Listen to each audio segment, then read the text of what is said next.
PIA کا فضائی بیڑے میں شامل ایئر بس 320 ساختہ کے انجن خریدنے کا فیصلہ، اشتہار شائع کرا دیا گیا۔ حوالہ ہنڈی اور غیر قانونی کرنسی مافیا پر ہاتھ ہلکا ہونے سے ڈالر پھر بے لگام۔ مافیا نے دوبارہ ذخیرہ اندوزی شروع کر دی۔ 10 دن میں انٹر بینک میں ڈالر 9.5 اور اوپن مارکیٹ میں 10 روپے مہنگا۔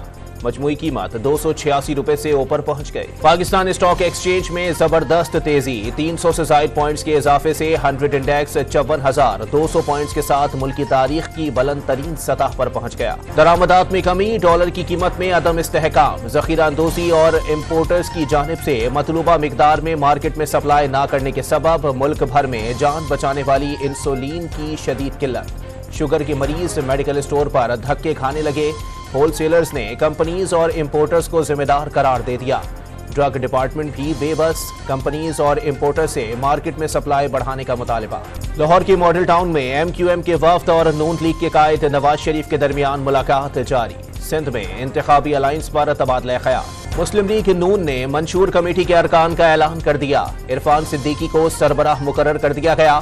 بشیر میمن سندھ مسلم لیگ کے صدر ہو گئے۔ الیکشن کی تاریخ کا اعلان ہوتے ہی سابق صدر آصف علی زرداری متحرک ہو گئے۔ آج گھوٹکی میں عام انتخابات کے حوالے سے کارکنوں سے خطاب کریں گے۔ رؤوف صدیقی کی شاہد خاقان عباسی کو MQM میں شمولیت کی دعوت۔ لوئر مڈل کلاس کو ملکی ترقی کا واحد حل قرار دے دیا۔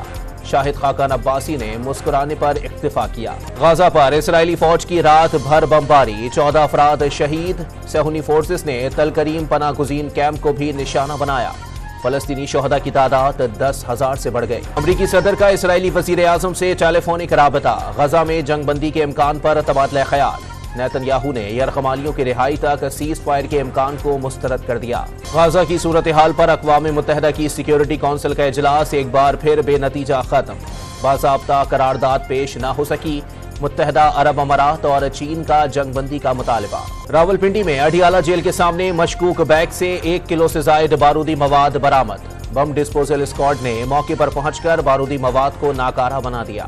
ڈیرہ اسماعیل خان میں آئل گیس کمپنی پر دہشت گردوں کا حملہ، سیکیورٹی پر مامور 2 پولیس اہلکار جاں بحق اور 3 زخمی ہو گئے، ایک کی حالت تشویشناک قرار۔ بجلی کے بلوں میں اضافے کے خلاف میرپور آزاد کشمیر میں پہیا جام ہڑتال، تعلیمی ادارے، کاروباری مراکز اور دکانیں بند، سڑکوں پر سناٹے کا راج۔ ورلڈ کپ میں آسٹریلیا اور افغانستان کے درمیان میچ کچھ دیر بعد شروع ہوگا۔